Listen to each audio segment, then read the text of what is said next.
다큐멘터리 역사를 찾아서 제674편 이기가 죽었다. 우리는 지금까지 명종 즉위 이후에 벌어졌던 일련의 사건들, 즉 즉위 초에 일어났던 을사사화를 포함해서 그 후속으로 이어졌던 양재역 벽서 사건과 안명세의 옥사 등을 편년순으로 탐색해왔습니다. 물론 임금인 명종은 나이가 어렸기 때문에 수렴청정을 담당했던 문정왕후와 또 척신인 윤원형이 실세였다곤 하지만 그 두 사람 못지않게 권력을 행사하면서 전국을 주도했던 사람이 있었습니다. 이기라고 하는 인물인데요, 지난 시간 말미에 바로 그 이기에 대한 탄핵 공세가 대간을 중심으로 터져나오기 시작했다 하는 내용의 일부를 소개했습니다. 적어도 그는 명종 제위 초반에는 문정왕후나 윤원형의 충실한 조력자였습니다. 먼저 경희대 한춘순 교수와 진주교대 윤정 교수로부터 이기가 과연 어떤 인물인지, 그리고 명종 즉위 이후에 어떤 구실을 해왔는지 들어보시죠. 이기는 사실 굉장히 능력 있는 인물이었어요. 그리고 당대 문무를 겸손한 인재로 평가를 받습니다. 단지 장리의 사위였기 때문에 요직에 진출하는데 굉장히 어려움을 겪지 않습니까? 그런데 이제 중종대 윤월로 윤현영과 교제를 하고 이제 내전과 통하게 되면서 찬성의 반열까지 이르게 됩니다. 승승장구를 하게 되죠. 그리고 또 이제 문정왕후의 그 밀지를 받은 그 윤원영의 뜻을 사실은 행동으로 옮기는 이제 그런 역할을 하게 됐고요. 그러다 보니까 위사공신의 대표격인 위치일 수밖에 없어요, 그가. 그래서 국정을 인사나 정책 결정에 대해서 적극적으로 주도를, 나쁜 말로 하면 이제 독단을 하고 있었는데요. 그러면서도 이제 문정왕후의 뜻은 받들고 윤원영의 정치적 위상을 높이는데 굉장히 심혈을 기울입니다. 장인이 장리, 그러니까 탐호한 일에 관련돼 있어서 중요한 청요직에 나갈 수 없었기 때문에 성장하는 데 한계가 있었는데, 그걸 뚫고 군사나 여러 가지 일에서 굉장히 성장을 해서 여기 보면 영의정 단계까지 올라와 있거든요. 언제나 그 사람은 출저해서 문제가 됐기 때문에 비판의 대상이 되고요. 그렇게 높은 자리에 가는 거에 대해서. 그래서 굳이 이기가 그렇게 왕후하고 그 입장을 맞추는 데는 그런 개인적인 경험도 없는 것 같지는 않습니다. 인종 때 이래로 그다음에 중종 때 후반부터 이기는 계속적으로 중요한 역할을 했기 때문에 명종 즉위 후에는 을사사화를 일으키는 데 깊이 관여했다. 이기는 연산군 7년인 1501년 식년문과의 장원으로 급제했으나 그의 장인인 김진이 장리였던 까닭에 청요직을 거치지 못하고 종성부사와 경원부사 등 변방의 외직을 전전해야 했다. 뒷날 선조 때에는 명종 제위 초기에 일어난 을사사화의 원흉으로 지목되어서 모든 관직이 삭탈되고 무덤의 묘비까지 제거되는 비운을 겪었다. 네. 장리란 장죄를 지은 사람, 즉 벼슬을 하는 중에 뇌물죄를 지은 관리를 일컫습니다. 일단 장리 명부에 이름이 올라가면 자손은 물론이고요, 그 사위까지도 관직 등용에 제한을 받는 등 불이익을 당했습니다. 자, 이 시기에도 뇌물죄는 이처럼 중한 범죄였습니다. 이기가 사림의 비난을 감수해가면서 자신의 출세를 위해서 매우 적극적으로 문정왕후의 조력자 역할을 자처했던 데에는 장리의 사위다라고 하는 불리한 출신 환경도 일정 부분 영향을 끼쳤을 겁니다. 한 가지 덧붙이자면요, 그는 우리가 잘 알고 있는 율곡 이이와도 관련이 있습니다. 신사임당의 남편, 즉 율곡 이이의 아버지가 이원수라고 하는 사람인데요, 그 이원수의 오촌 당숙이 바로 이기였던 것이죠. 자, 그런데요, 사화의 소용돌이가 어느 정도 잦아들 무렵이 되자 문정왕후와 이기의 사이에 틈이 생기기 시작합니다. 속무정보감 편찬 과정에서 안명세의 옥사가 발생했을 때 좌의정이었던 이기는 영의정 윤인경, 우의정 정순붕 등을 이끌고서 중종 때 권력을 전행했던 기말로, 채무택, 허황 등을 다시 처벌해야 한다고 주장하는가 하면, 안명세가 사초에 호의적으로 기소했던 권벌 또 이연적까지도 추가로 처벌해야 한다는 주장을 들고 나온 것이죠. 영의정 윤인경, 좌의정 이기, 우의정 정순붕, 좌찬성 민재인, 우찬성 황헌, 좌참찬 인권, 우참찬 김광준, 이조판서 윤원영, 한성부 판윤 최현 등이 봉환문서를 올린 뒤 빈청에 나와서 면대를 청하였다. 주상 전하, 요즘 인심이 진정되지 않기에 신들이 종묘 사직을 위해서 작성한 문서를 전하께 서게하였던 것이옵니다. 주상 전하의 하교를 친히 듣고자 이렇듯 면대를 추청하였사옵니다. 경들이 종사를 위해 서기한 것을 잘 읽어보았도다. 대신들이 서기에 적은 죄는 무거운데 벌은 너무 가벼웠다는 말은 매우 지당하다. 그러나 내 생각에는 기말로, 허황, 채무택이 선왕 때의 죄를 받고 죽은 지가 이미 오래인데 이제 와서 그들에게 어찌 형벌을 더하겠는가? 또한 이연적과 건벌은 모두 역적에게 속아서 사람들을 현혹시키고 시비를 변란시켰으니 역시 죄는 있다고 할 것이다. 하지만 처음에 파직하였다가 나중에는 먼 지방으로 내쫓기까지 하였는데 지금 또 죄를 더 준다면 일이 매우 구차하게 될 것이다. 앞으로 만일 다시 죄를 짓는 자가 있다면 의당 그 죄를 엄중히 다스릴 것이나 이미 지나간 일을 추론하여 죄를 더 주는 일은 이제 더 이상 하고 싶지 않으니 그리 알라. 전하의 말씀은 지당하오나 재상들의 중의가 이러하기 때문에 부득이 서기하지 않을 수가 없었사옵니다. 주상 전하께서 죄인들을 벌한 지 이미 오래되었으므로 추론할 수 없다라고 하셨사오나 춘추의 법에 의하면은 비록 1000년 전의 일이라도 사후에 추론한 사례가 다반사이옵니다. 사람 죽이기를 좋아하지 않으신다 하오니 전하의 인덕이 지극하시옵니다. 그러나 권벌과 이연적은 이미 안명세의 입에 그 이름이 오르내렸으니 다시금 죄를 주지 않아서는 아니되옵니다. 죄를 주어야 할 것을 알면서도 하려지 않는다면 신들의 도리가 아니옵니다. 세월이 아무리 오래되었다지만 악인을 주벌하는 데 있어 어찌 시기를 논하겠사옵니까? 권벌과 이연적은 도리어 역적을 구호하였사옵니다. 그러므로 사림들이 그를 믿었고 사관들이 사초에다 그를 칭찬하는 글을 적었으니 결국 그들이 세상을 그르친 것이옵니다. 애당초 그들이 주벌되지 않은 것은 국가에서 형벌을 매우 잘못 쓴 것이옵니다. 더구나 안명세의 옥사가 일어난 후로는 민심이 더욱 안정되지 않고 있사오니 결단을 하시옵소서. 기말로, 채무택, 허황 등의 죄는 선대왕조에서 이미 정한 일인데 비록 형벌을 잘못 썼다 할지라도 어찌 지금 다시 추론할 수 있겠는가? 요즘에 죄를 받은 사람이 너무 많으니 이제는 다시 논하지 않으려 하는 것이다. 덕화로 세상을 다스려야지 어찌 죄 주어서 다스리라고만 하는가? 내가 박덕하여 덕화가 행해지기는 비록 기대할 수야 없지만 죄를 받은 자가 많은 것은 진실로 좋은 일이 아니니 모름지기 조용히 진정시켜 인심이 안정되도록 하여야 할 것이다. 당초에 유님이 아니었더라면 사림이 어찌 이토록 많이 다쳤겠는가? 나는 항상 미안한 마음에 늘 슬퍼하고 탄식하고 있노라. 앞으로는 안명세처럼 저절로 그 죄가 드러난 자는 어쩔 수 없지만 이미 정죄된 사람을 다시 처벌하도록 논할 수는 없다. 자, 어떻습니까?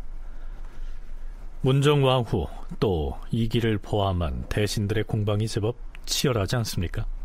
그런데요, 한춘순 교수는 지금 벌어지고 있는 이 공방이 사실은 이기와 윤원형의 대립이라고 얘기합니다. 이기가 이연적을 모살하려고 하는 사실을 윤원형이 알고 문정왕후에게 이렇게 얘기를 합니다. 미리 손을 써두는 거죠. 사람을 죽이는 것으로 인심을 진정시킬 수는 없다라고 말해서 이기가 얼마나 집요하게 이때 얘기하는지 모릅니다. 아마 20차례 얘기합니다. 문정왕후가 불쾌한 빛을 비치는데도 끝까지 이 사람들을 처벌해야 된다고 이렇게 얘기를 합니다. 그래서 이때에 갈등이 일어나는데요. 그래서 이제 물론 이 뜻을 이루지는 못하죠. 왜냐하면 아직까지는 서로 공조를 해야 되는 상황이었기 때문에 이런 일로 인해서 윤원형과 이기 사이에 틈이 생기게 된 겁니다. 무슨 얘기냐면요. 문정왕후가 대신들을 면대하기 전에 윤원형과 사전에 이런 의논을 했다는 것이죠. 대비마마, 대신들이 올린 서계를 읽어보셨사옵니까? 읽어보긴 했는데 대신들이 이제 와서 기말로, 허항, 채무택 등 정유 3흉의 죄를 다시 논하자고 나서는데 그들은 이미 죄를 받고 죽었지 않은가? 그들을 부관 참시라도 하고 아직 살아있는 그들의 자손들을 연좌해서 죄를 주자는 것이지요. 그보다도 그들이 노리는 사람은 양재역 벽서 사건으로 귀양가 있는 권벌과 이연적이옵니다. 그 두 사람은 유배 중인데 어찌하여 구태여 추가로 죄를 주자는 것인지. 대비마마, 이 모든 것은 좌상의 계략이옵니다. 좌상이라면 이기 말인가? 그렇사옵니다. 영상과 우상은 모두 이기가 충동하여 이 서계를 함께 올린 것이옵니다. 이기가 평소에 감정이 좋지 않았던 권벌과 이연적을 끝내 모살하려는 것이옵니다. 그러면 어찌했으면 좋다는 말인가? 대비께서 주상과 함께 편전에 나가 청정을 하실 때 이기의 청을 완강하게 거절하시옵소서. 거절할 명분을 미리 준비해야 할 터인데. 우리는 너무 많은 사람을 죽였다. 이제는 더 이상 죽이지 않고 덕화로서 백성을 다스릴 것이니 이미 죄를 받은 사람들의 일을 추론하여 형벌을 보태는 것은 하지 않을 것이다. 이렇게 말씀하시옵소서. 알겠다. 그리할 것이다. 문정왕후와 윤원형이 남매지간에 이런 의논을 했던 것이죠. 문정왕후가 편전으로 몰려온 대신들의 청을 한사코 거부하게 된 배경이 이러합니다. 하지만 이기와 그의 조정을 받은 대신들 역시 호락호락 물러서지 않습니다. 전하, 신들은 명색이 의정부 삼정승의 자리를 채우고 있사온데 만일 이렇게 신들의 말과 계책을 들어주지 않으신다면은 신들이 비록 자리를 채우고 앉아있은들 무슨 일을 하겠사옵니까? 지금 대신과 육조의 판서가 모두 이 자리에 들어와 있으니 전하께서 신들의 말을 채용하셔야만 전하의 영이 설 것이옵니다. 아무리 대신들의 말일지라도 어찌 꼭 따르기만 하겠는가? 아랫사람으로서 죄인들에게 다시 형벌을 가하라고 아뢰는 것이야 당연하지만 임금이 간합하지 않은 것도 타당할 수가 있는 법인데 어찌 들어주지 않았다 해서 정승자리에서 물러가겠다는 말을 하는 것인가? 전하, 좌의정 이기가 다시 아뢰옵니다. 이번에 올린 서계는 조정이 함께 의논하여 올린 것이옵니다. 신 혼자만 아뢰는 것이 아니옵니다. 그럼에도 전하와 대비마마의 뜻이 이러하시니 신들은 이 자리에서 결코 물러나지 않을 것이옵니다. 권벌과 이연적은 유님의 술수에 속은 것이니 지금 다시 논할 수는 없다고 하지 않았는가? 그만 물러가도록 하라. 아니되옵니다, 전하. 아니되옵니다, 전하. 하지만 이기는 결국 문정왕후의 뜻을 꺾지 못한 채 대신들을 이끌고 물러납니다. 하지만 이 일로 인해서 그동안 견고하게 결탁했던 이기와 문정왕후의 관계에 금이 가기 시작한 것이죠. 아니, 더 정확하게는 이기와 윤원형의 관계에 틈이 생겼다, 이렇게 봐야 하겠죠. 하지만 문정왕후와 윤원형으로서는 이기의 이런 모습에 매우 불쾌했겠지만 그렇다고 해서 그를 쉽게 버릴 수는 없었을 것이고, 이기 역시 마찬가지였습니다. 윤인경에 이어서 영의정 자리를 이어받았던 홍원필이 사망하자 문정왕후가 그 자리에 이기를 앉힌 것만 봐도 그들은 쉽게 갈라서지 못할 관계라는 것을 짐작할 만합니다. 자, 이기도 가만히 있지 않았습니다. 명종 4년 9월 6일. 경들은 들으라. 윤원형은 종묘사직에 큰 공로가 있는데도 불구하고 공신을 정할 때 스스로 사양하여 1등 공신에 참여하지 않았었다. 그런데 근래 일부 대간이 말하는 것을 들어보면 윤원형이 나라에 공이 있다는 사실을 아예 모르는 사람들이 있으니 놀라운 일이다. 아무리 생각하여도 그 막대한 공에 대하여 달리 갚을 길이 없기에 과인은 그의 양첩 자녀를 적으로 만들어서 허통하게 하고자 하는 바이다. 지당하신 분부이옵니다, 전하. 조종조로부터 큰 공로가 있는 사람은 그 첩의 자녀를 허통한 전례가 있사옵니다. 자, 이게 무슨 말일까요? 윤정 교수의 얘기 들어보시죠. 명종 4년에 사극에서도 많이 알려진 윤원형의 양첩 자녀를 적자로 인정하는 조치가 취해집니다. 양첩이니까 자기의 적자가 없는데 첩의 자식이지만 적자로 해주는, 차별을 안구하는 후계 구도를 세워주는 조처를 시행하게 되죠. 근데 이거는 원래는 첩의 자식을 후계자로 세우는 게 아니라, 원래는 안 된다면 동종의 다른 사람을 데려다가 후계자를 세우는 한이 있더라도 첩을 적자로 인정하는 조치는 원래는 시행하지 않는 것이 원칙이기 때문에 문제가 될 수 있습니다. 이거에 대해서 이기가 아예 나서서 조종조로부터 큰 공로가 있는 첩의 자녀를 허통한 사례가 있으니 상해 분부가 적실하십니다 라고 하면서 이기가 아예 그 첩의 자녀를 적자로 인정하는 조치를 총대를 메고 해줍니다. 윤원형은 조광지처와의 사이에서 자식을 두지 못했습니다. 그런 처지를 익히 알고 있는 이기가 나서서 윤원형과 첩의 사이에서 태어난 아들을 적자로 삼아서 그 가문의 후계자가 되게 하고 또한 허통하게 해준 것이죠. 여기서 허통한다는 말은 비록 적자가 아닌 서자 출신이지만 과거 시험에 응시할 수 있게 해주는 것을 일컫습니다. 자, 여기에서 거론된 윤원형의 양첩이 바로 우리가 TV 드라마를 통해서 잘 알고 있는 그 유명한 정난정입니다. 자, 그건 그렇고요. 명종 3년 8월 25일의 기사를 보면 임금의 경연을 담당하는 경연청의 정이품관리인 지경연사 심연원이 이렇게 말한 것으로 기록에 나타납니다. 주상 전하, 학문을 하는 도가 대저 어디에 있는지 아시옵니까? 학문은 치열한 논란을 거쳐야 의리가 더욱 밝아지는 것이옵니다.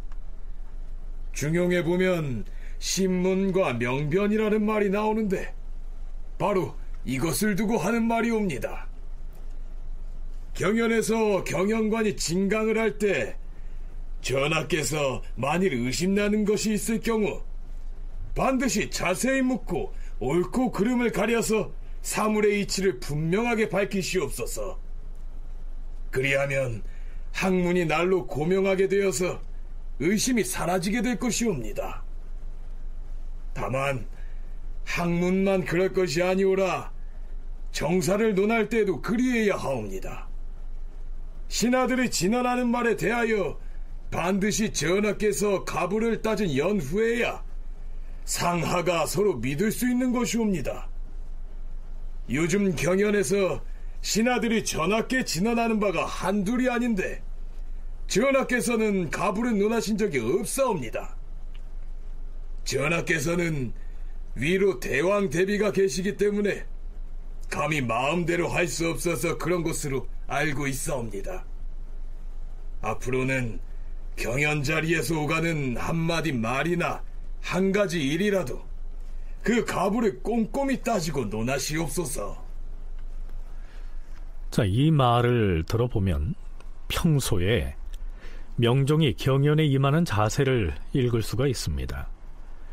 경연관과 묻고 대답하고 토론을 벌이는 일이 거의 없고, 또한 주요 정치 문제가 제기돼도 대비인 문정왕후의 서술에 눌려서 아예 입을 다물고 피하고 있다는 것이죠. 이때 명종의 나이는 16이나 됐는데도 말입니다. 그런데요, 아무리 그렇다고는 해도 지존인 임금을 향해서 감히 이처럼 따끔하게 충고를 하고 있는 이 사람은 대체 누구였을까요? 심연원이라고 하는 사람입니다. 명종의 비인 인순왕후 심씨의 할아버지입니다. 국왕인 명종의 처조부쯤 되는 인물이었기 때문에 이 정도 충고를 할 수 있었겠죠. 바로 이 심연원이라고 하는 사람이 뒷날 명종의 척신으로서 위세를 떨치게 됩니다. 윤정 교수는 그를 주요 관직에 발탁한 사람이 바로 문정왕후였을 거라고 분석합니다.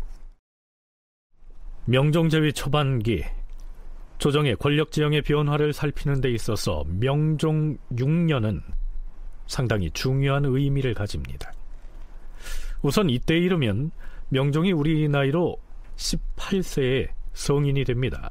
그런데다가 그해 6년 5월 28일 전하!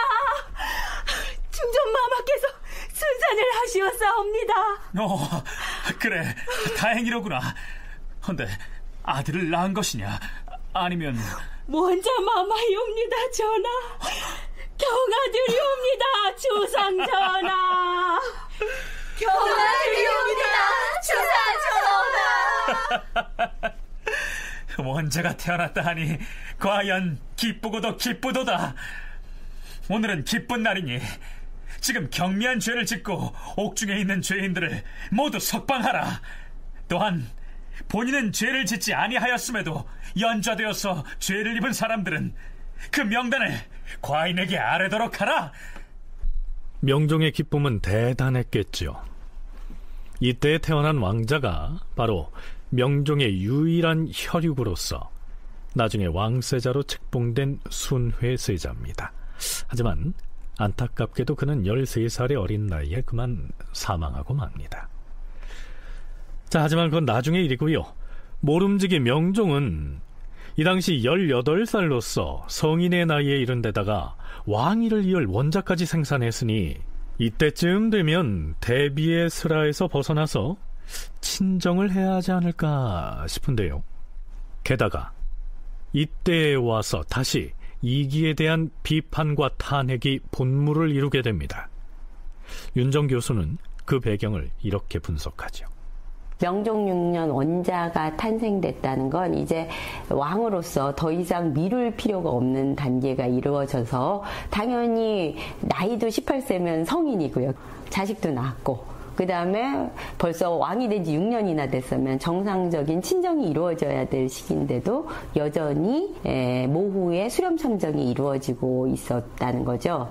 이것에 대해서 당연히 신하들은 비판적인 입론을 가지지 않을 수 없고요. 그러면 왕을 비판하거나 혹은 자전을 비판할 수는 없으니까 이것을 책임지고 있는 대신을 비판할 수 있는 것이고, 이 구조를 계속 유지하고 있는 건 이기다 라고 생각을 하니까 비정상적인 구조를 유지하고 있으니까 당연히 이기에 대한 비판이 강화될 수밖에 없습니다.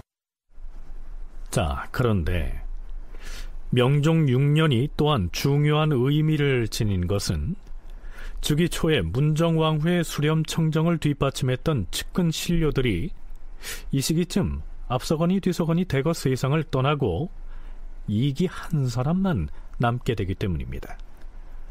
가장 먼저 사망한 훈신은 4명의 위사 1등 공신 중에 한 사람인 임백령이었습니다.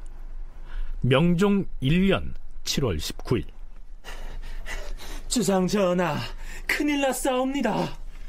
무슨 일인데 그러는가? 중국에 사신으로 갔던 임백령이 돌아오던 중 영평부에 이르러서 그만 병들어 죽었다고 하옵니다. 뭐라? 허허, 어찌 이런 일이 있단 말인가? 임백령의 부음을 들으니 놀랍고도 슬프도다. 거듭되는 나라의 애군이 어찌 여기까지 이르렀단 말인가? 이날 임백령의 부음이 전해지자 듣는 이들이 모두 통쾌하게 여겼다. 명종 3년 4월 21일 우의정 정순봉이 죽었다. 임금과 대비가 그의 부음을 듣고 매우 슬퍼하였다. 승정원에 교지를 내렸다. 임백령이 사망한 지 얼마 지나지 아니하여 지금 또 우상이 갑자기 죽었으니 장차 국운이 어찌 될는지 알 수가 없도다. 정순봉은 무고한 선비들을 죄로 얽어매어서 일망타진하였으니 나라의 맥을 손상한 그 죄는 이기와 다를 바 없으나 간사한 해독은 오히려 더욱 심하였다. 그런데도 그의 지위는 정승에 이르렀고 늙어서 편히 지내다 방에서 죽었으니 악인에게 화를 내리는 하늘의 뜻을 알 수가 없다 하겠다. 명종 3년에 윤인경이 졸하였다. 임금이 부음을 듣고 몹시 슬퍼하여 3일 동안 소선하였다. 윤인경은 을사사화가 일어나자 화를 입을까 겁을 먹고서 여러 흉악한 자들과 함께 살인을 죽이는 일에 협조하여 없는 죄를 얽어매고 사람들을 모함하여 죄준 행위가 거의 이기와 다름없었다.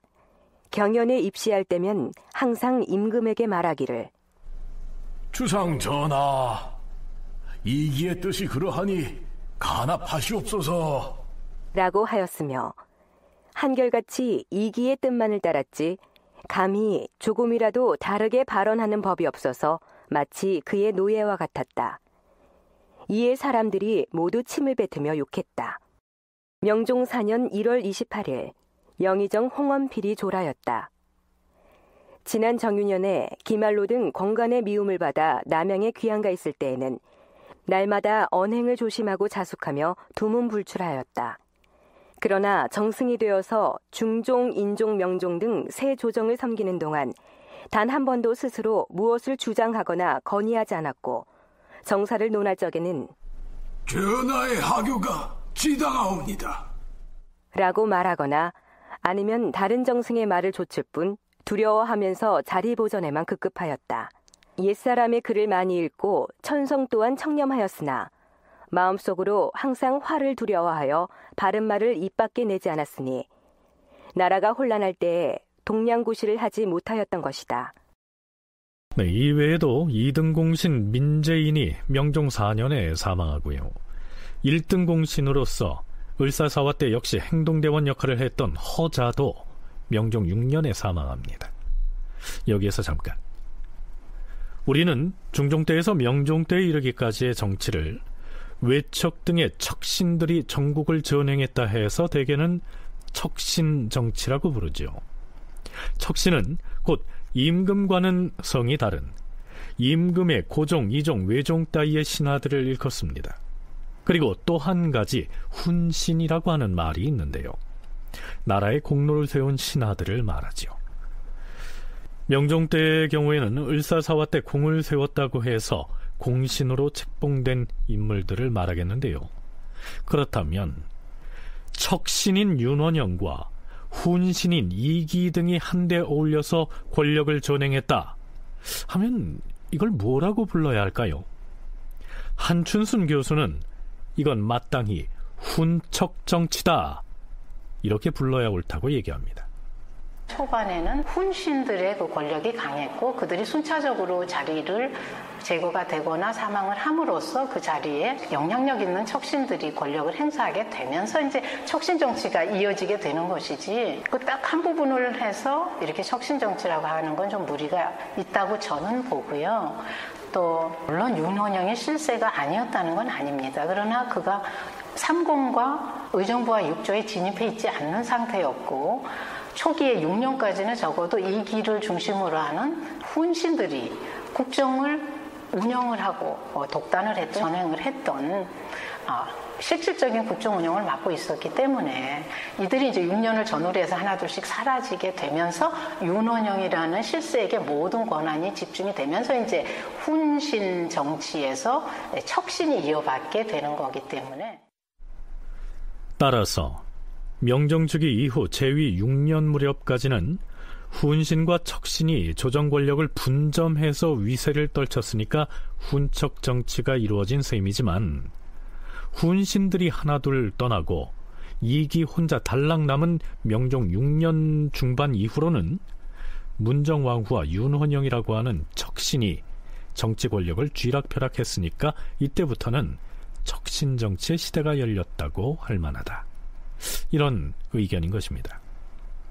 드디어 명종 6년 8월 19일 이기가 영의정직을 내놓겠다고 사직서를 제출합니다.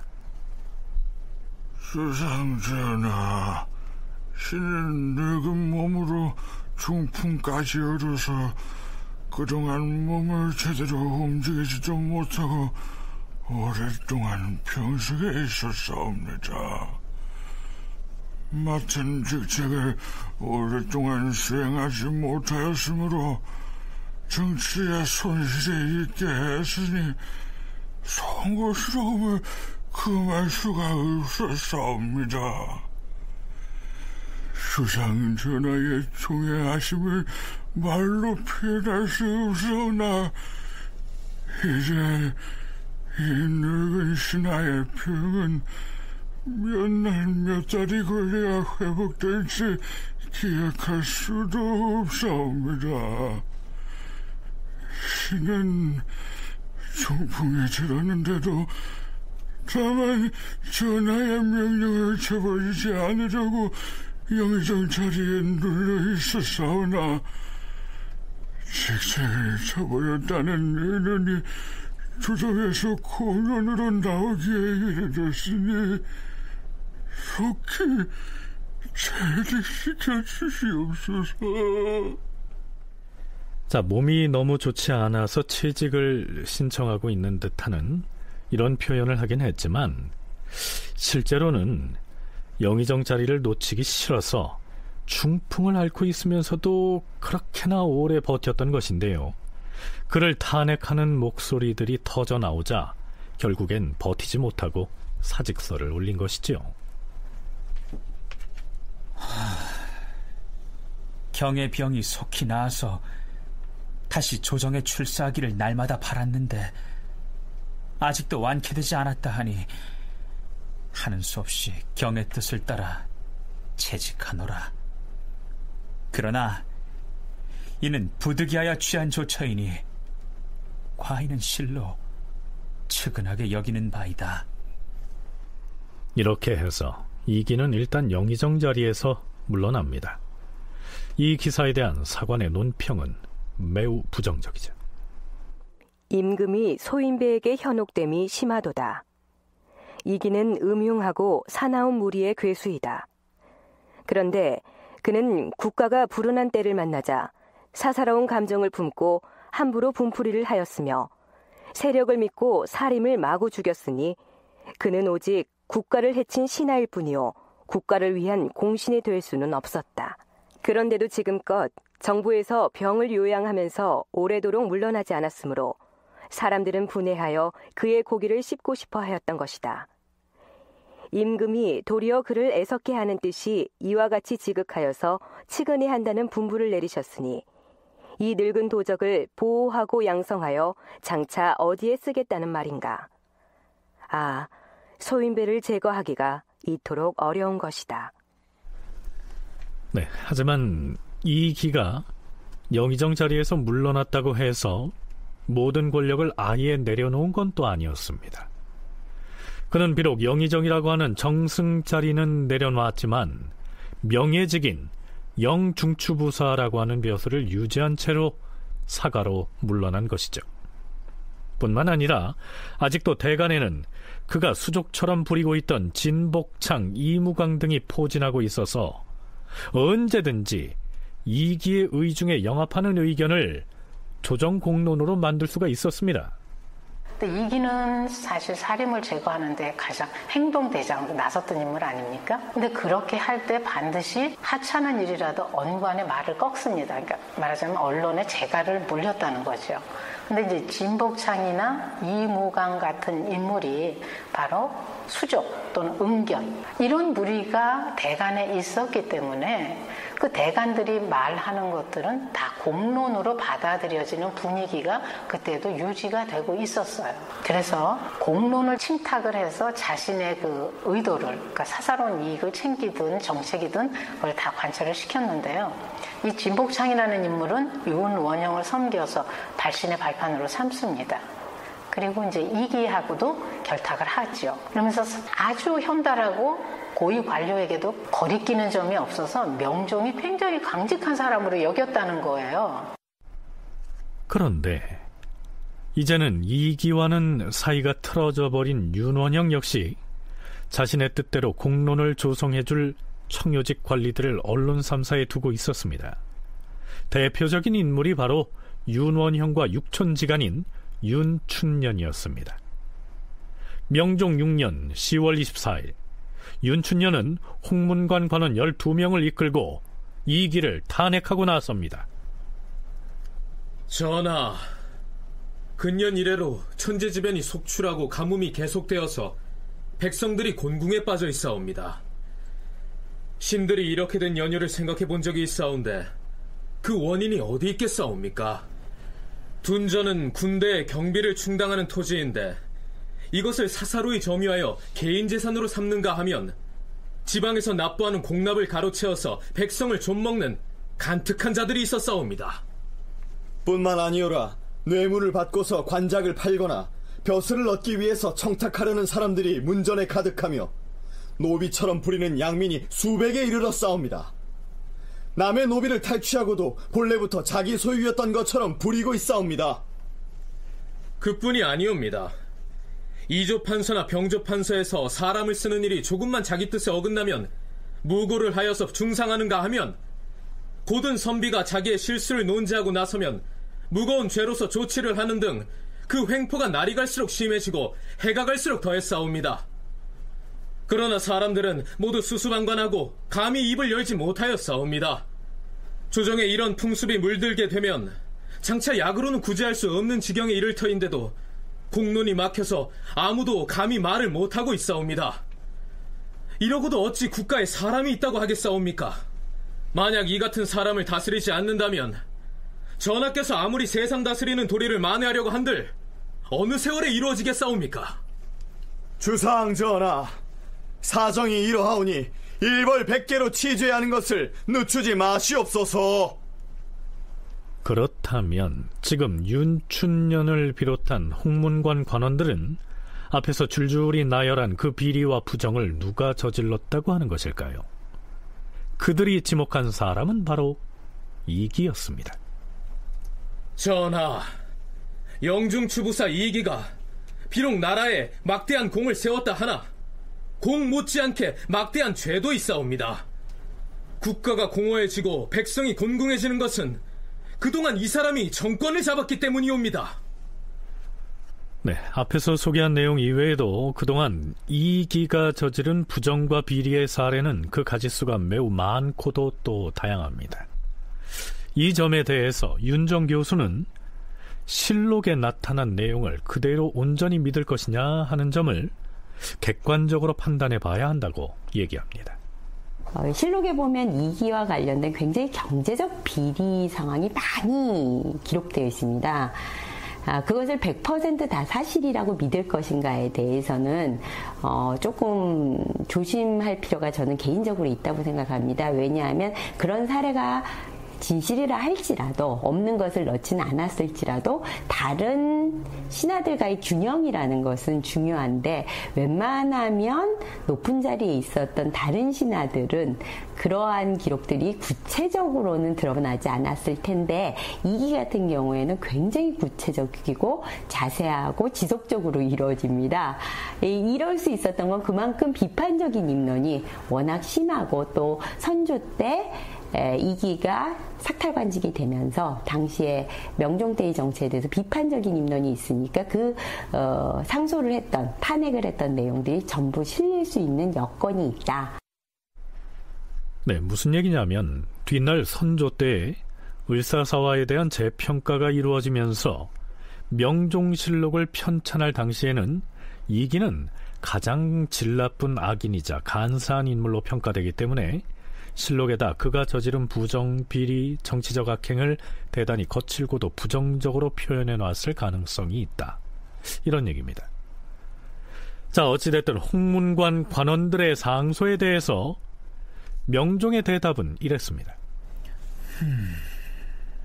그런 풍조가 있다는 것은 과인도 들어서 알고 있도다.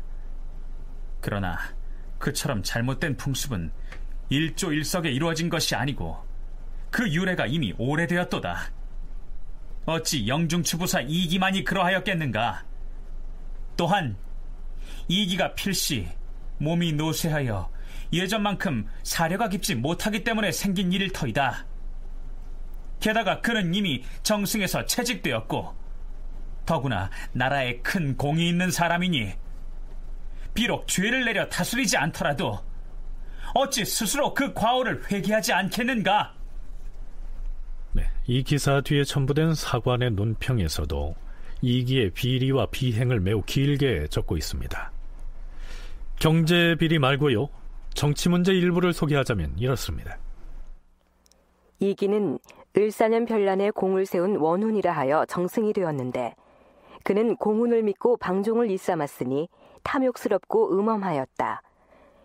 조그마한 원망만 있어도 상대를 역적의 무리로 지목하여 살해하기도 하고 귀양 보내기도 함으로써 조정에 사람이 텅 비게 되었으니 사람들이 모두 겁을 먹고 그를 두려워하였다.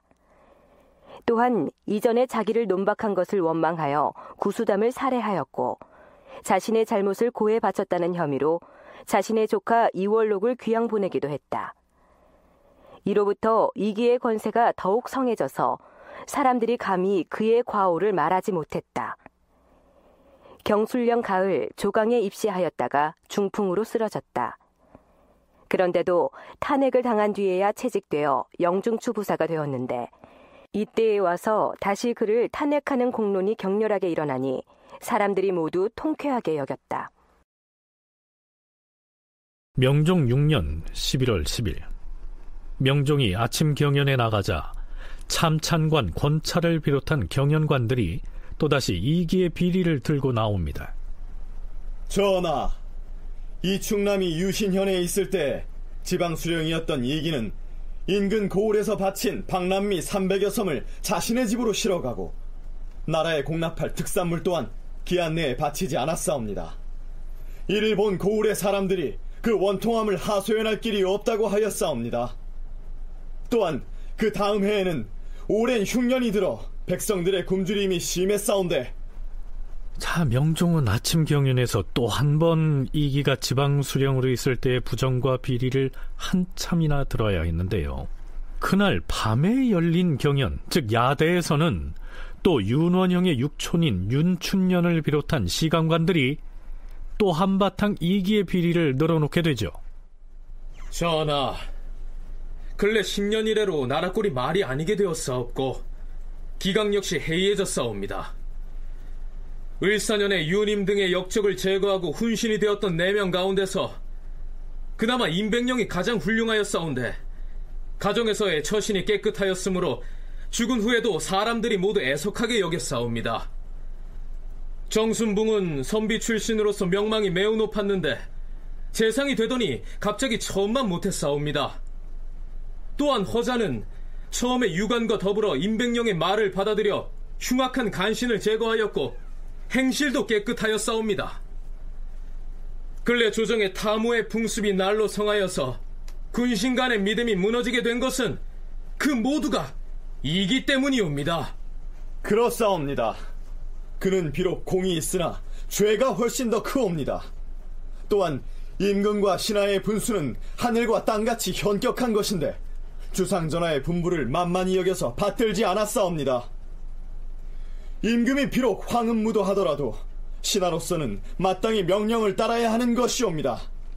더구나 지금은 전하께서 지성으로 나라의 정치를 구하고 계시온데 아래에서 위의 뜻을 본받지 않아서 어명이 시행되지 아니하고 위세와 권력이 아래에 있어서 위의 명령이 막힌다면 어떻게 나라를 다스리겠사옵니까?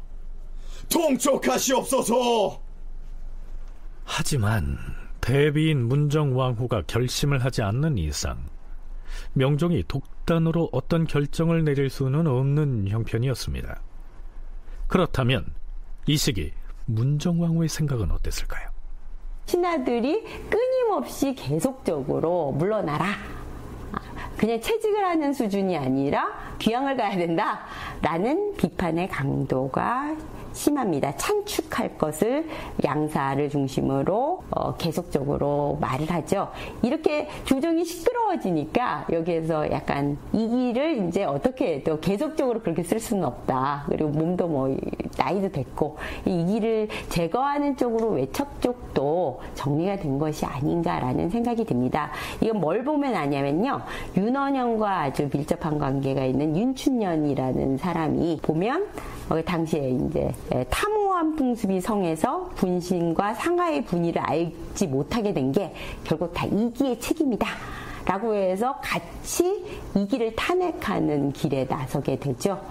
이렇게 되니까 이기도 버틸 수 없는 상태가 되고 몸이 굉장히 안 좋은 상태였기 때문에 드디어 명종 6년 11월 10일 영중추 부사 이기를 파직하라. 그러나 파직만 할 것을 윤허하노라.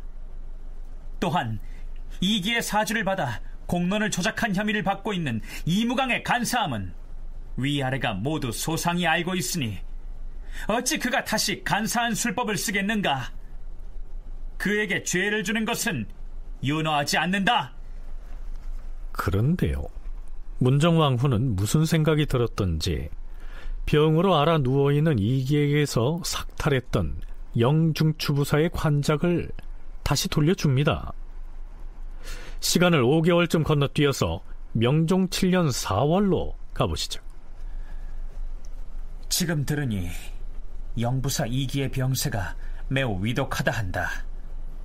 좌부승지 남응무는 이기의 집으로 가서 문병하고 겸하여 하고 싶은 말이 있는지 묻도록 하라.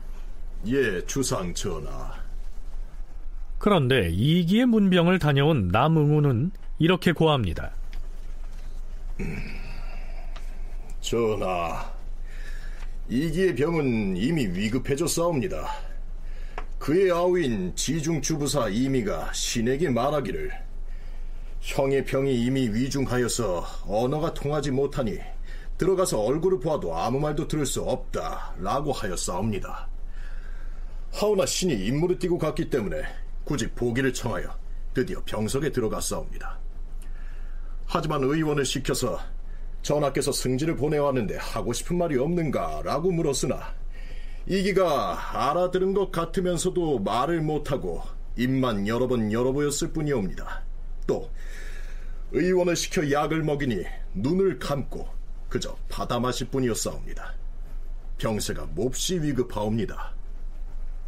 명종 즉위 이후 6년여 동안 척신 윤원영과 더불어 조정 권력을 전횡했던 이기, 그는 이렇게 죽어가고 있었습니다. 이 기사에 대한 사평은 너무 심하다 싶을 정도로 저주에 가까운 표현을 담고 있죠. 이기의 평생 소행은 모두 음흉하고 잔인하고 탐악하고 패려한 일뿐이었다. 지금 그는 병이 극히 위중하면서도 승지에게 입을 열어서 무엇인가를 말하려 하였으니 하려던 말이 무엇이었을까? 사람을 형살시키라는 말이 아니면, 임금을 속이고 나라를 망치려는 말이 아니면, 소인배를 등용하고 군자를 물리치고 살인의 화를 빚어내는 말이 틀림없을 터이므로 마치 호랑이가 죽으면서도 사람 고기를 먹는 것을 잊지 않는 것과 같도다. 그리고 명종 7년 4월 28일 결국 이기가 세상을 떠납니다. 이 날짜 실록에 실린 그의 졸기 역시 붓을 잡았던 사관의 분노가 행간에 서려 있죠. 그 중에 일부를 소개하자면 이렇습니다. 이기의 집에는 사방에서 물품을 실어오는 수레가 줄을 이었는데 그 물건들이 조정에 바치는 것보다 많았으며 귀천을 불문하고 사람들이 마구 몰려드는 바람에 그 문전은 마치 저작거리와 같았다. 그의 자제들과 첩실들과 심지어는 노비들까지도 이기의 배경을 믿고 작패한 사례는 이루다 기록할 수가 없다. 이기의 아들 이원우 역시 교활하고 우매할 뿐만 아니라 또한 나이도 어린 일개 무인이었는데 아비인 이기의 연출로 승지가 되었다. 승정원의 동료들이 함께 있는 것을 부끄럽게 여겼으나 감히 그 앞에서 말하는 사람이 없었다.